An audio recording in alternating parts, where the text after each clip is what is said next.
Bom, meu nome é Georges, no plural mesmo, me chamam de Didio.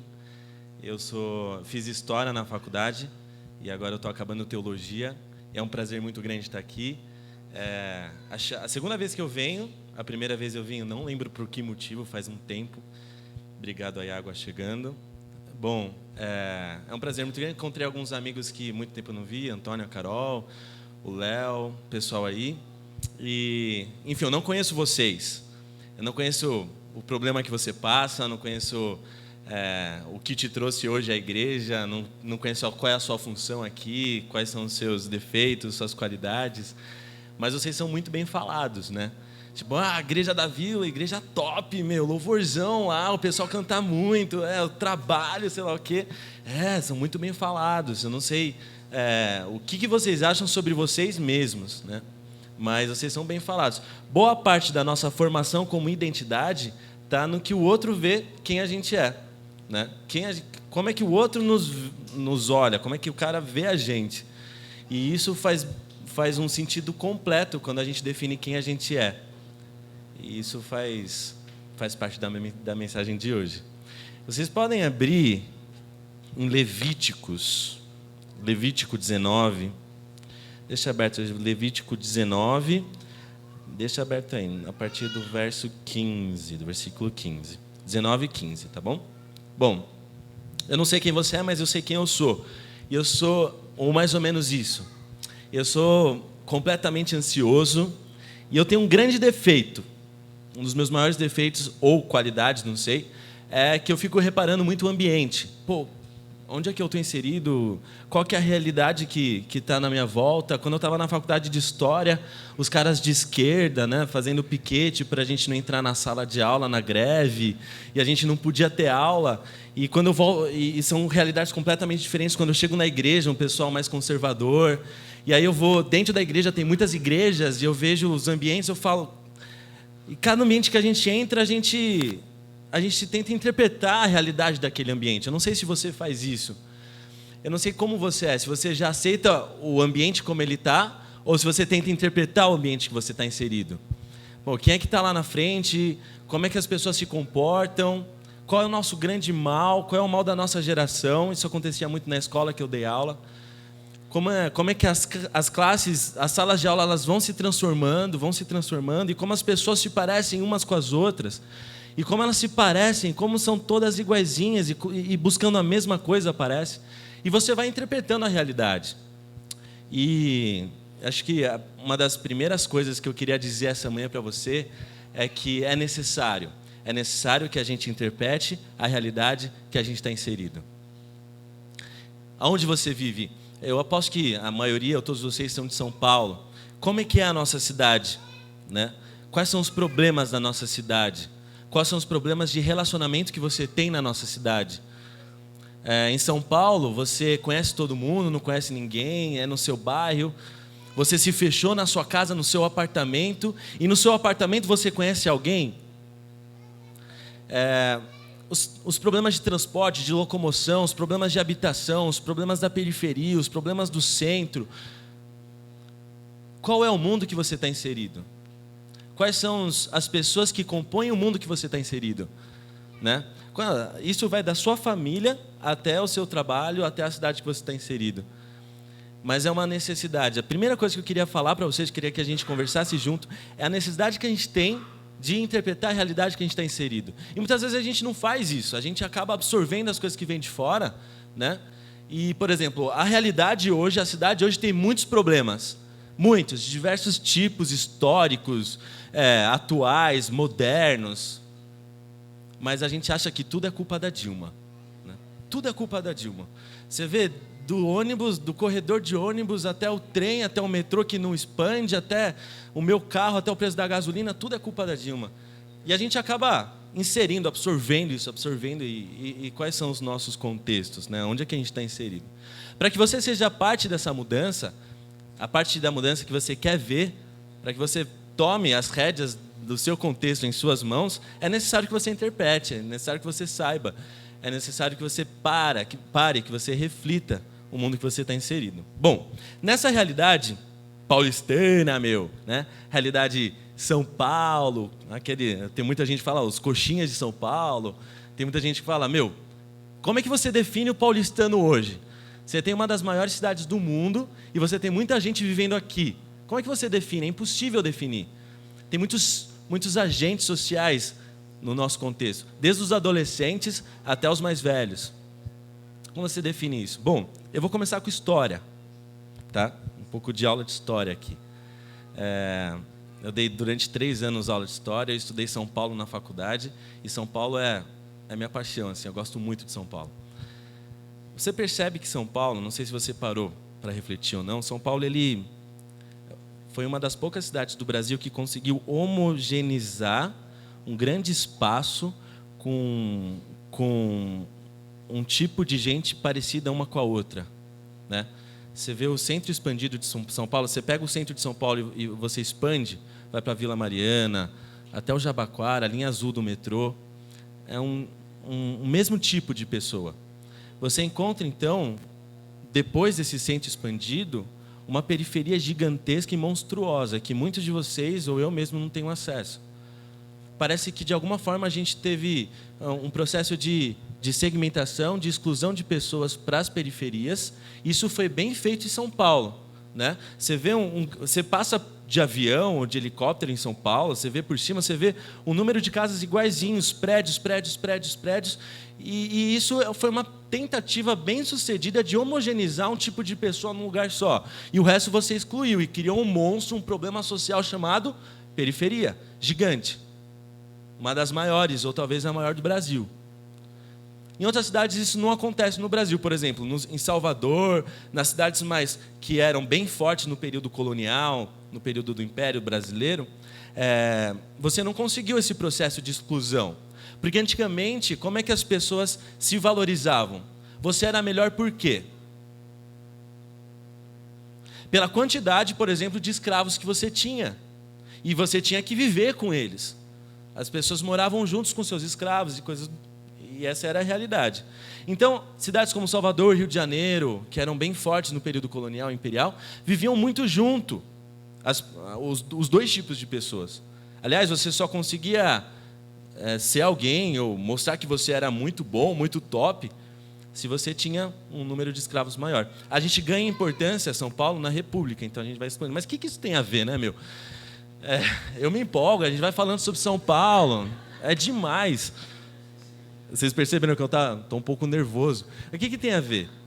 O que tem a ver? Bom, tem a ver porque dentro dessa realidade você tem as pessoas. E querendo ou não, você assumindo ou não, a gente tem diversos e muitos preconceitos com muito tipo de pessoa. E eu sou assim, a gente é assim. E aí vem Jesus e ensina pra gente como a gente deve se relacionar com as pessoas. Mas eu não vou conseguir me relacionar com as pessoas se eu não sei quem elas são, se eu não sei quem eu sou. Você consegue me entender a importância disso? Não, né? Bom, outra coisa. Outro problema, por exemplo, é o gelo. Eu tenho um amigo de trabalho meu, era um professor que vinha de Salvador e ele passou por vários lugares. Ele falava, aqui é muito frio, as pessoas são muito frias uma com as outras. E por que você acha que acontece isso? Você tem que refletir, por que a gente é assim? Porque a gente precisa quebrar isso dentro da igreja. A gente tem uma espécie de gelo social, que quando eu vou falar com você, tem uma série de coisas invisíveis que me impedem de me abrir, de me comunicar, de te abraçar, de fazer com que você se sinta bem aqui. Mas Jesus ensina a fazer isso. E eu tenho uma missão, eu tenho que me relacionar com as pessoas, e eu não consigo me relacionar. Então é importante que a gente saiba aonde a gente vive, a gente entenda quais são os problemas da situação e a nossa realidade, e a gente enfrente isso da maneira como a gente pode. Por exemplo, os projetos daqui, você chega na rua e você vai socializar, você vai se relacionar com quem você não conhece. Isso é difícil, isso é muito difícil. Talvez seja uma das maiores missões que você tenha no coração. Quando eu chegar na rua e começar a me relacionar com alguém que eu não conheço, trazer ele para a vila, ele gostar do louvor, ele começar a participar, olha que sonho. E por que isso está tão distante às vezes? Porque a gente não sabe como fazer. O pastor disse que aqui aos sábados tem uma série sobre Jesus, né? O pão da vida, a água da vida, eu não sei quais foram os temas. mas é uma série cristocêntrica sobre Jesus. E quando eu pensei em falar sobre Jesus, quando eu penso em falar sobre Jesus, não tem mais nada, ou tudo se resume na minha forma de ser e na minha forma de me relacionar. Ele me ensina como eu devo me relacionar, como eu devo olhar para a pessoa que está do meu lado.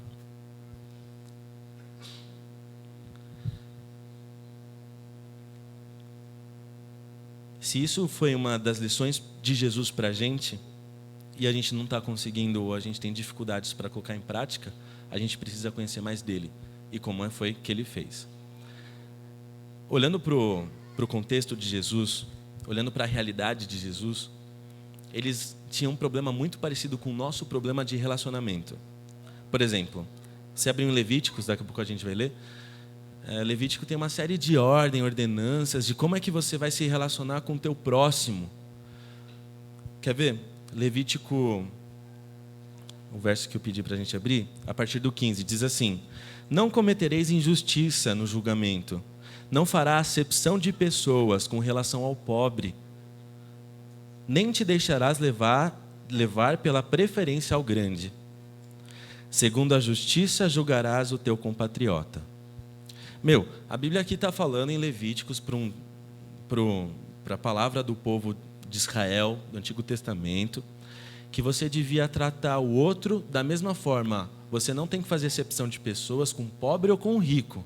E você não tem que se associar ao rico porque ele é rico. E você não tem que bem tratar o rico só pelo fato dele ser rico. Você tem que tratar todo tipo de pessoa igual. 16. Não serás um divulgador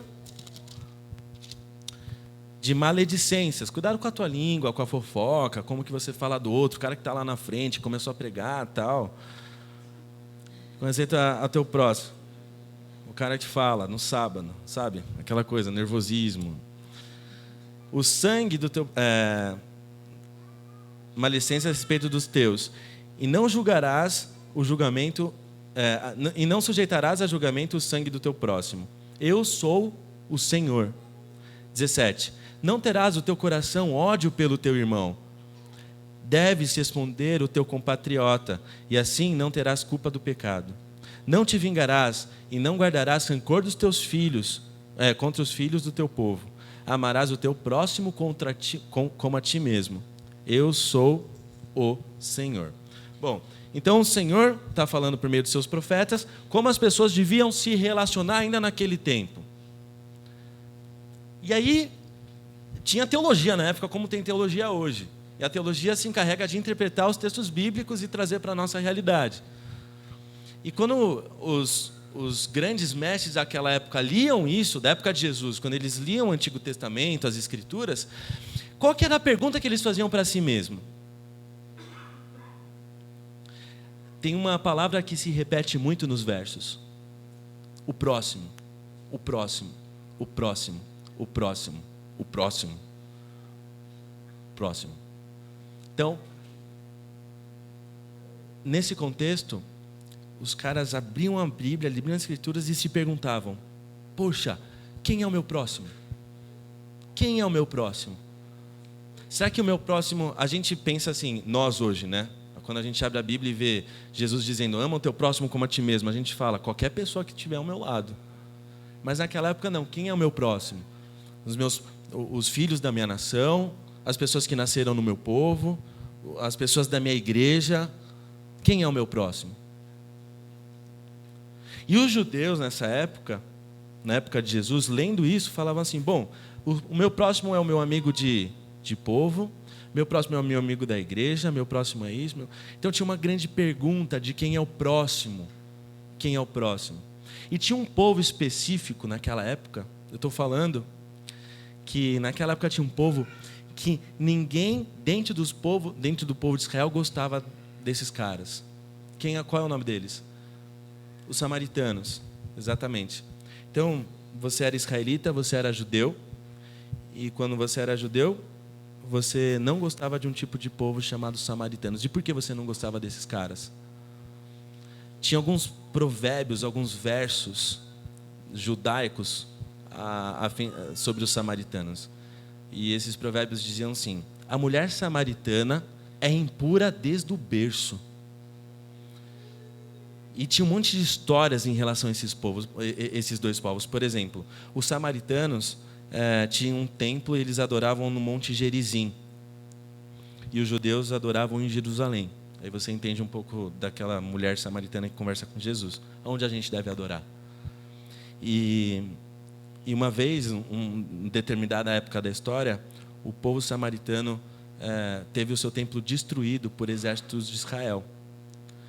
E no dia seguinte, no templo de Jerusalém, ossos de porcos foram espalhados em meio a todo o templo, no pátio, nas redondezas, muitos ossos de porcos, que era um animal imundo. Desrespeitando assim Israel. Então, a rixa dos dois povos era muito grande, era muito intensa. E você tem que entender que um homem judeu olhava para uma mulher samaritana e ele olhava ela pior do que um animal, do que um cachorro. Essa era a realidade que Jesus enfrentava, que Jesus veio para modificar e veio para ensinar eles, e não só eles, também ensinar a gente como a gente deve se relacionar e como a gente deve entender quem é o nosso próximo. Quando Jesus fala para a gente, então, ama o teu próximo como a ti mesmo, Ele está falando muito mais do que ama o irmão da tua igreja, ama a pessoa da tua família. Pensa na pior pessoa que você conhece. Pensa naquele grupo de pessoas que você tem rejeição, que você tem aversão, que você não concorda. É nesse tipo de pessoa que ele está falando. Porque era esse tipo de pessoa que o povo de Israel estava pensado a acostumar quando ele pensava em Samaria, quando ele pensava nos samaritanos. Bom, sempre quando eu penso também em Jesus, sempre quando eu penso em cristianismo, eu penso que ele deve ser relevante. Você também pensa isso. Quando uma igreja, como uma comunidade cristã, deixa de ser relevante, ela deixa de ser cristã. Mas por que isso? Sempre quando eu penso as palavras de Jesus, as dicas de Jesus, quando eu penso os conselhos de Jesus para a minha vida, eu penso, ele manda fazer justamente o que não se espera que eu faça. Quando ele fala assim, ama o teu inimigo. Pô, amar o meu inimigo, como é que eu vou amar o meu inimigo? Quando ele fala, olha, para os judeus, você tem que pensar que entre duas pessoas, uma foi mais perdoada do que a outra. Quem vai amar mais quem perdoou? A que foi mais perdoada, a que tinha mais pecado. Quando Jesus era chamado de amigo dos pecadores, quando Jesus era chamado aquele que senta com as prostitutas, com os pecadores, aquele que come com eles, que se envolve, que se relaciona com eles, eu tenho que entender que em todos os lados da minha vida, em todos os conselhos do cristianismo, todos eles, eu encontro uma dificuldade para eu fazer. Não é fácil, não é natural. Por mais que a gente tente criar, que a gente tente dizer e a gente tente viver em meio a um cristianismo água com açúcar, o cristianismo ele não é fácil de ser cumprido nesse aspecto, porque em todos os seus conselhos, em todas as suas virtudes, em todas as suas o seu norte, ele vai dizer, você tem que fazer uma coisa que naturalmente você não faria. E agora, falando na mensagem de hoje propriamente dita, o título seria a resposta. Jesus, não como resposta para as minhas perguntas, ou não respostas para as perguntas que a vida me faz, mas qual a resposta que você tem que dar para os outros a partir do cristianismo? Vamos supor, toda ação gera uma reação, e você tem uma ação, ou as pessoas têm ações com você. Qual é a reação que as pessoas esperam de você? O que o mundo, o que as pessoas do seu trabalho, as pessoas da sua família esperam de você? Você tem que fazer justamente o contrário disso. Vamos dar alguns exemplos da Bíblia. Por exemplo, Adão e Eva. Eles tinham uma lei séria, uma lei aberta, uma lei clara, que eles não deviam comer daquele fruto. E eles comeram daquele fruto. Qual que era a consequência se você comesse daquele fruto? Morte. Jesus fala assim para Adão e Eva. Deus fala assim para Adão e Eva. Se vocês comerem do fruto, vocês vão morrer. E eles vão lá e comem. Se você estivesse no lugar de Eva, se você estivesse no lugar de Adão, quando vocês encontrassem a Deus, o que vocês iam esperar de Deus? Alguém fala, pelo amor de Deus? Morte. Eu sei que eu estou falando muito e que vocês é difícil responder às vezes, mas se coloque realmente no lugar de Eva. Você comeu do fruto e você encontrou a Deus. E Deus falou assim: se você comer, você vai morrer. Eles não sabiam o que era a morte, mas eles sabiam que era uma coisa muito ruim, era o fim. Quando você encontrasse a Deus, você ia esperar nada mais do que a morte de Deus. E qual que é o castigo de Eva? Em meio a dores você vai produzir filhos. Em meio a dores você vai ter mais vida. Um castigo, uma resposta completamente diferente daquela que ela esperava de Deus. João 8, da mulher adúltera. A mulher adúltera, ela é arrastada no meio do povo, no meio de todos. Ela sabia que ela estava muito mal. Ela se apegou aos últimos restos ali de lençóis, de panos que ela tinha para se cobrir. E ela foi jogada no meio do povo, e o povo todo estava vendo ali o pecado exposto. A mulher estava exposta. E uma das piores coisas que existe para a gente é se expor. Por isso que a gente não se relaciona direito. A gente vai estar se expondo. Por isso que a gente tem medo, porque a gente se expõe. A mulher estava exposta. Imagina se ela tivesse com maquiagem ali, estava toda chorando. E Jesus olha para ela e faz tudo aquilo que vocês já sabem o que ele fez. Ela esperava de um homem santo condenação, porque ele era santo. E Jesus responde para ela de uma forma completamente diferente daquela que ela esperava.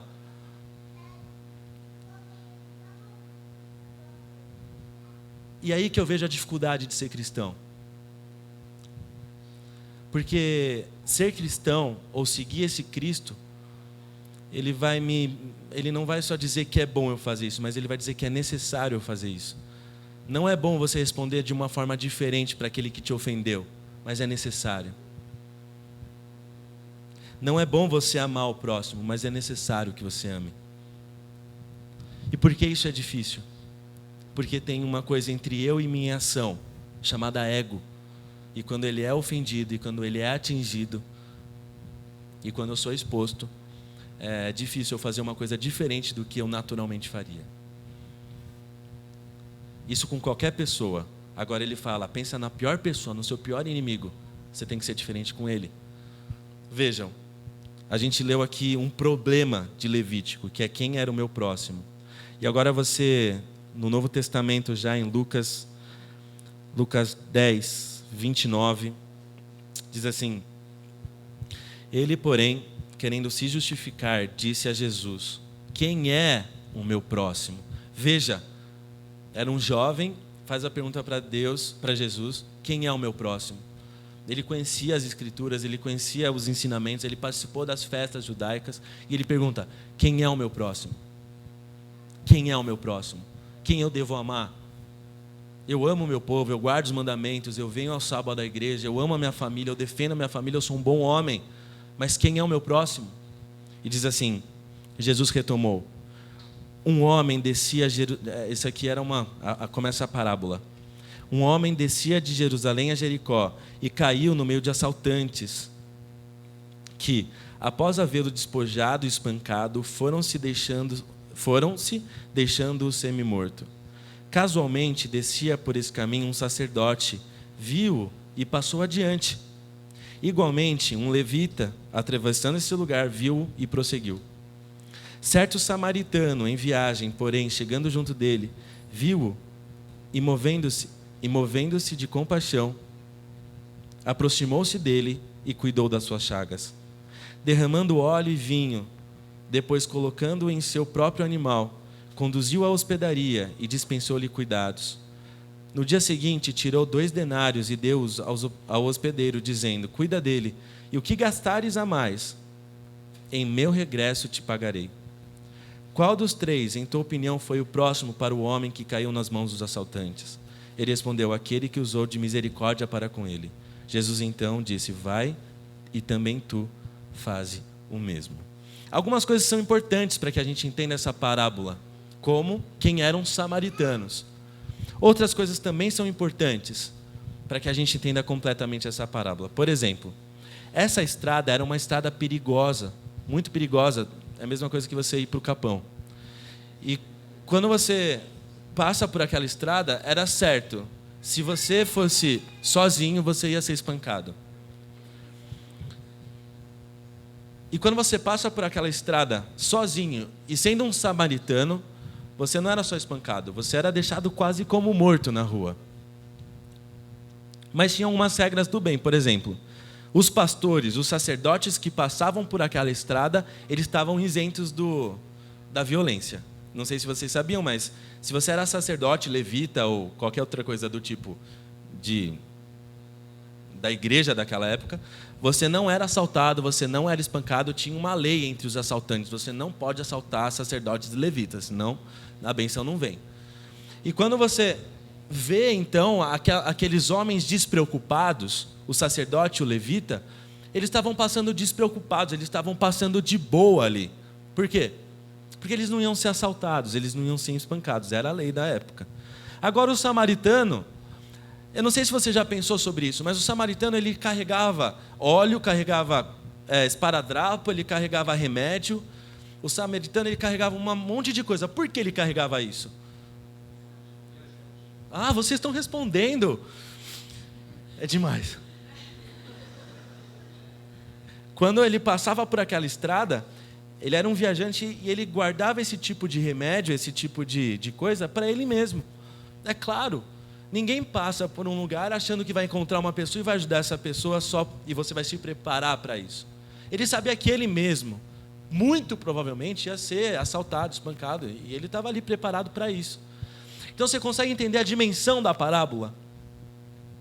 A dimensão da parábola é o seguinte: o cara usou os artifícios que eram para ele mesmo, para ajudar um outro que era um judeu, e ele era um samaritano.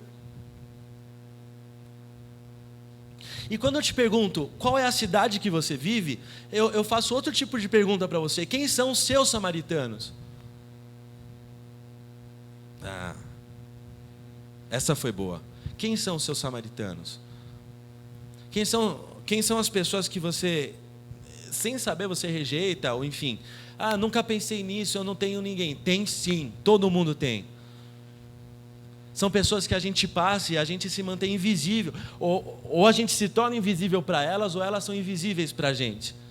Você sabe, você é sensível a isso. A primeira vez que você viu um mendigo na rua, você pode ter se chocado, mas você já perdeu as contas de quantas pessoas você viu na rua. E você tem vários motivos, você tem vários argumentos para falar, a pessoa está na rua porque ela está, tal. Mas o que eu quero dizer é que a parábola, ela é universal, ela não limita a um tipo de pessoa. Jesus, em outras palavras, ele quer dizer para você e ele quer dizer para mim. A pergunta que você deve fazer não é quem é o teu próximo, mas de quem você está sendo próximo essa manhã. De quem você é próximo, quem é o mais próximo daquela pessoa. Amigos, não se ajoelhar aos ídolos não torna a gente moços e rapazes e moças santas. Não se ajoelhar aos ídolos, não fazer isso, não fazer aquilo. Vir e louvar e participar do momento de adoração e assistir o sermão, isso aí não torna também a gente santo. Ele dá todas as condições para a gente ser. Mas quem vai ser igreja a partir de então é depois que você sair daqui. Talvez o teu amigo, a tua amiga, a pessoa que você vai se encontrar lá na rua, tenha contato com a igreja só por você. Então toda a igreja para aquela pessoa vai ser você. Ou talvez a pessoa nunca tenha lido a Bíblia, então toda a Bíblia que ele puder ler vai ser você.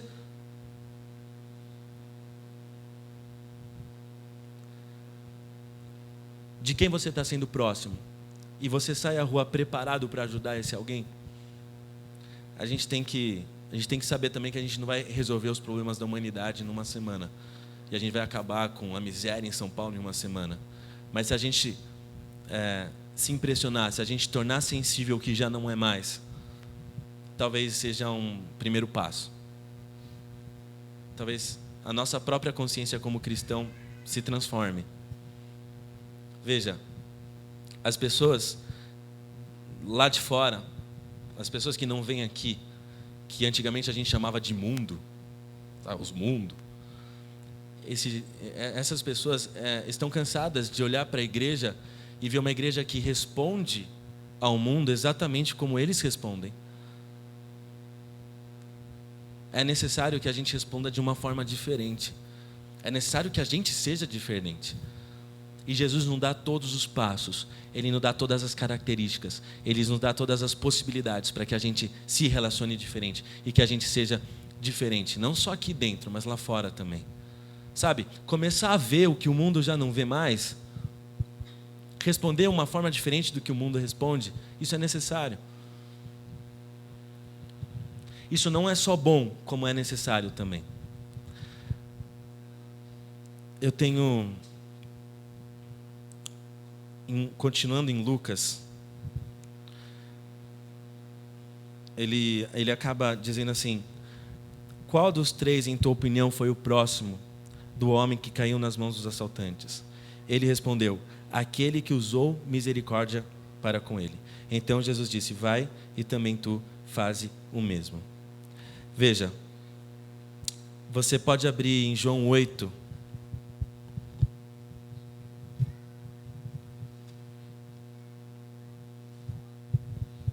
que é o da mulher adúltera. Em João 8, a partir do 10, você conhece já a história, a gente não vai ler. Diz assim: então erguendo-se, Jesus lhe disse: mulher, onde estão eles, aqueles que acusavam ela? Ninguém te condenou? Disse ela: ninguém, Senhor. Diz então Jesus: não te condeno também eu que poderia te condenar, não te condeno. Vai, e de agora em diante não peques mais. Jesus, em todos os conselhos, em todas as formas como ele tratava os pecadores, e todas as formas como ele trata você, ele acaba os seus ensinamentos, ele acaba as suas parábolas, ele acaba as suas formas de ensinar o povo. Como? Exato, com apelo. Com apelo. Olha, você tem que agora mudar. Olha, você tem que começar a fazer diferente. Não deixes para depois o que você pode fazer agora. A gente é craque em postergar. Talvez, como eu já tinha dito, a gente espera, a gente terceiriza tudo hoje em dia. A gente terceiriza a educação dos nossos filhos, a gente terceiriza a nossa adoração, a gente terceiriza a nossa forma de se relacionar. A gente depende muito de outras pessoas para que façam isso pela gente, porque é mais fácil, porque a gente não tem tempo, porque é muito corrido, porque é muito difícil. Nessas parábolas todas, nessa forma como Jesus ensina a gente a se relacionar, existe uma palavra que eu queria que vocês saíssem no coração com essa palavra.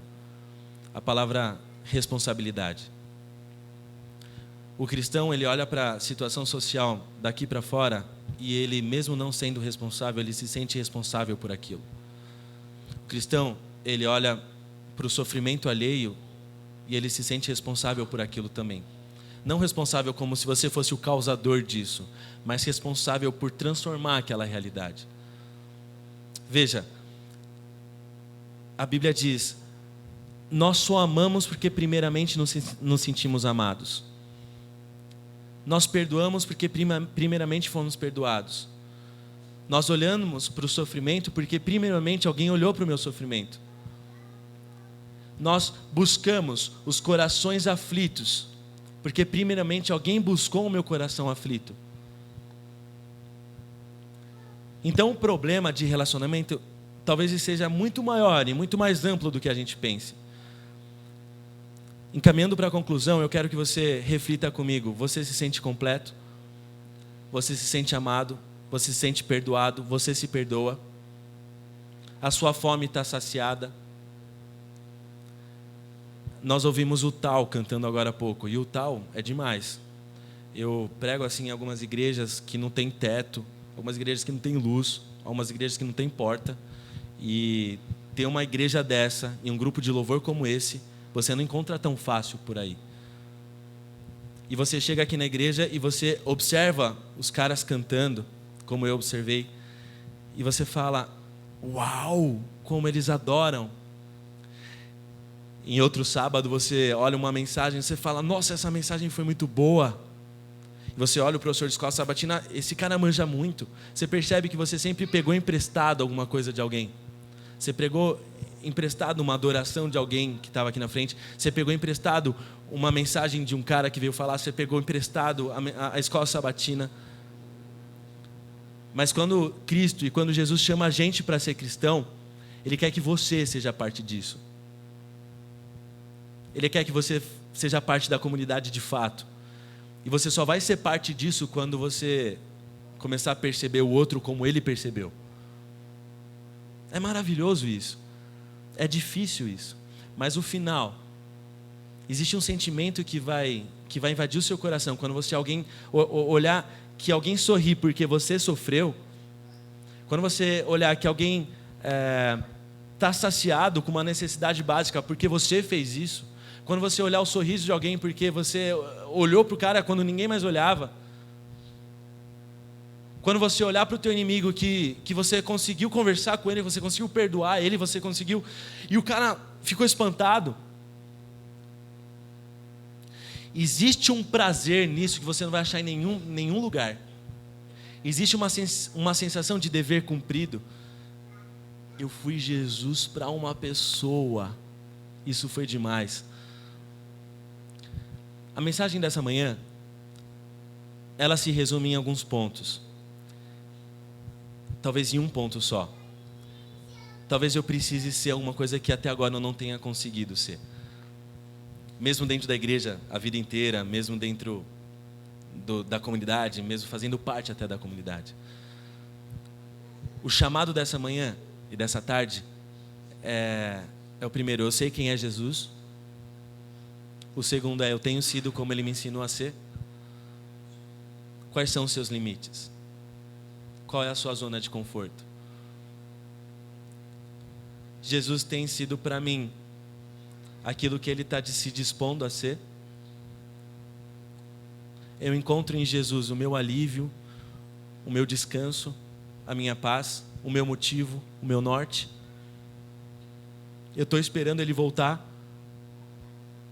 E a partir disso, quem eu tenho sido para as outras pessoas. Entendem? Eu acabo com uma história da Bíblia e depois uma história pessoal. A história da Bíblia, a história de primeiro Saulo. Saulo foi um convicto judeu, você já sabe disso. Ele foi muito convicto e ele fazia parte do Sinédrio. E ele era versado e ele tinha educação, cultura, conforto, ele ganhava dinheiro. E Saulo era respeitado, uma das coisas que a gente mais busca é o respeito. E ele era respeitado e ele, a partir de tudo isso, perseguia algumas pessoas que iam contra a fé dele, os cristãos. E Saulo, quando ele perseguia as pessoas, eu imagino que ele separou muitas famílias, ele prendeu muitas pessoas. Não sei se teve morte, mas a Bíblia diz que ele tinha sangue nos olhos quando ele olhava para os cristãos. Eu fico imaginando a cabeça de Saulo, lembrando de quantas crianças ele separou das mães, e quantas mães ele separou dos maridos, e quantos maridos ele tirou de casa. Eu fico imaginando o sofrimento que ele causou em muitas pessoas. E de repente, numa estrada, Jesus aparece para Saulo. E se você fosse Saulo naquele instante, o que você esperaria de Jesus? E se você fosse Eva diante de Deus, o que você esperaria de Deus? E se você fosse Sansão, ali cego, preso, o que você esperaria de Deus? Eu sei que Saulo, eu me colocando na pele dele, no lugar dele, eu esperaria de Jesus aquilo que eu tinha sido para os seus seguidores. Paulo pergunta, quem és tu? E Jesus fala, por que você me persegue?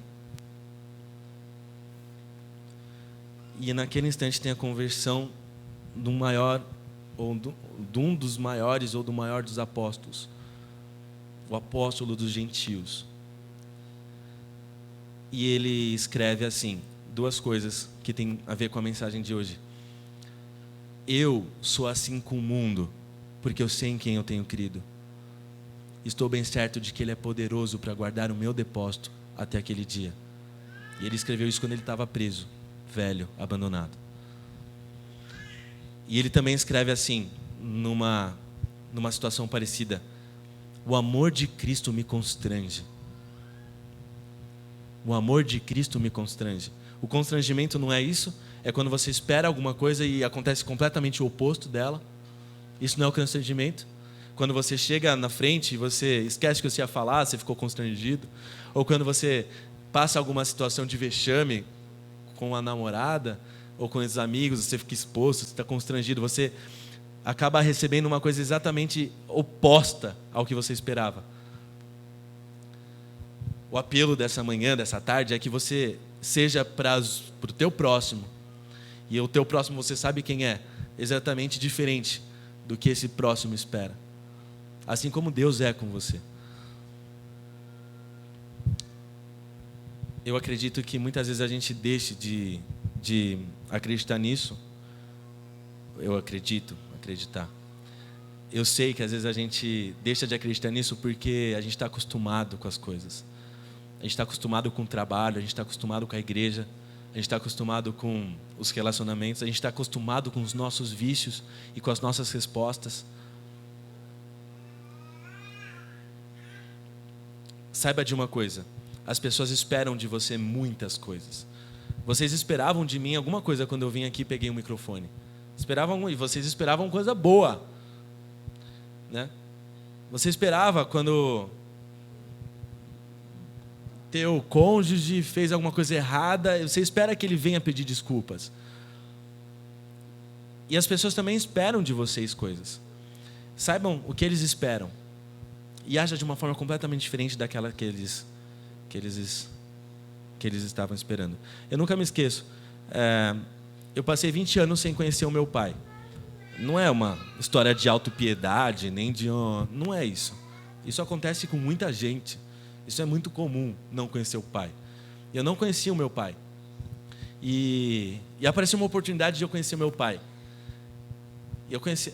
A minha mãe é sensacional. Assim, a minha mãe, ela é um pai, uma mãe, uma avó, uma família toda numa mulher só. Ela é uma heroína, mãe. E quando eu me preparei para ver meu pai, ele mora na Venezuela. Foi assim, meu pai e minha mãe se conheceram, eles tinham 15 dias de conhecidos, eles se casaram. Porque é coisa de árabe, né? Você era prometido, você tem que casar e tal. E a minha mãe casou, é primo de segundo grau, aí dá alguns problemas na próxima geração. E quando a minha mãe casou com ele tinha 15 dias que eles se conheciam, 2 adolescentes, e ele morava na Venezuela, porque metade da família veio da Síria, e metade veio para o Brasil e metade foi para lá. Uma cidade chamada Letelias. A gente foi morar lá, tal. Eu nasci aqui, a gente foi morar lá. Depois a minha mãe veio, ele ficou e nunca mais viu meu pai. E a gente cresce, né? Quem é o nosso pai? A gente quer saber quem é o nosso pai, pô. Com quem que eu pareço? Será que eu vou ficar careca? Aquela coisa toda. E quando eu me preparei para ir, meu irmão falou assim: não vou com você porque eu não gosto dele e porque ele não merece me ver, né? Eu vou ficar. Eu falei: então eu vou sozinho, porque estava indo uma excursão da família para lá e eu acabei indo também. E aí encontrei meu pai, né? Eu estava esperando uma prima no aeroporto e quando eu saí do aeroporto, revolucionário, aquela coisa de venezuelano, chavista, tal, vermelho. Quando eu cheguei, eu vi o meu pai. Eu estava esperando a minha prima. E não foi bom ver meu pai. Não foi bom porque eu vi ele e eu falei... Estragou toda a surpresa. Tipo, eu queria me preparar, eu queria te encontrar, eu queria te dar um abraço e de repente ele estava lá. Aí você pode pensar, foi uma surpresa? Não foi, eu sei que não foi bom. E quando eu encontrei ele, ele não me pediu desculpa, ele não falou para mim... me explicou, eu queria uma resposta, ele não me explicou nada, ele colocou um monte de culpa na minha mãe, ele fez isso, tal, coisa de pai, né? E eu olhei para ele e entendi muita coisa que eu não entendia. Mas eu recebi uma coisa completamente diferente do que eu esperava receber quando encontrei meu pai. Pro lado ruim. Foi uma coisa triste, assim, foi mal. Você pode mudar muitas vidas Você pode mudar a sua própria vida e você pode mudar a vida de muita gente que está em contato com você. Se você responder a essas pessoas o que elas esperam de você de uma forma diferente. E Jesus tem dado muitos conselhos para a gente. Esse foi mais um deles. A gente aprende na faculdade que a gente não tem que acabar nenhuma mensagem sem convidar a pessoa a tomar uma atitude. E eu convido você a tomar uma atitude hoje. Analise as pessoas com quem você convive. Analise quem são os seus preconceitos. Analise as pessoas que você não gosta e passe a amá-las. Isso não é fácil, isso demora, isso vai ser muito difícil. Mas é só assim, eu digo, só assim que você vai dizer. E você vai poder dizer, eu sou cristão. E eu sei a quem eu tenho crido. Estou bem certo de que Ele é poderoso para guardar o meu depósito até aquele dia. E você também pode dizer assim, não sou eu quem vive, mas Ele vive em mim. Né? Porque Ele vai responder às pessoas como Ele responderia em seu lugar. Amém? Nós vamos orar agora. Eu vou pedir para que vocês fiquem em pé.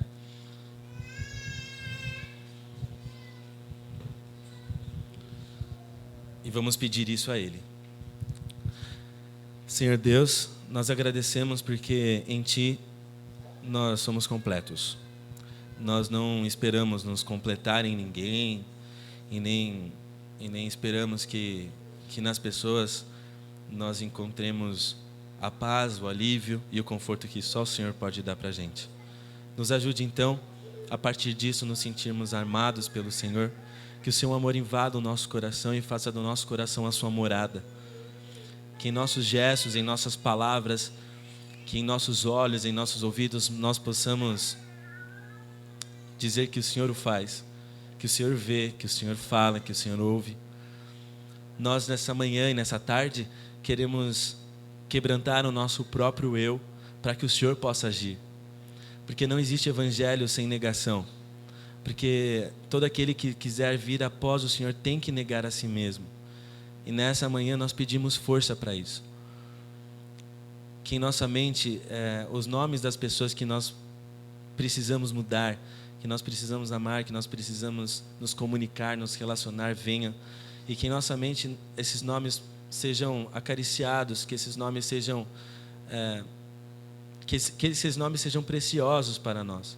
Porque quando a gente se relacionar com eles da forma que o Senhor os faria, nós seremos Cristo para essas pessoas também. Abençoe essa comunidade, que ela possa louvar como ela tem louvado, que ela possa falar como ela tem falado, que ela possa ser como ela tem sido, e que ela saiba que coisas melhores virão quando todos nós passarmos a ser como o Senhor é em nossas vidas. Abençoe em nós, nos fale sempre ao coração. Nós pedimos pelos méritos e pelo nome de Jesus. Amém, Pai.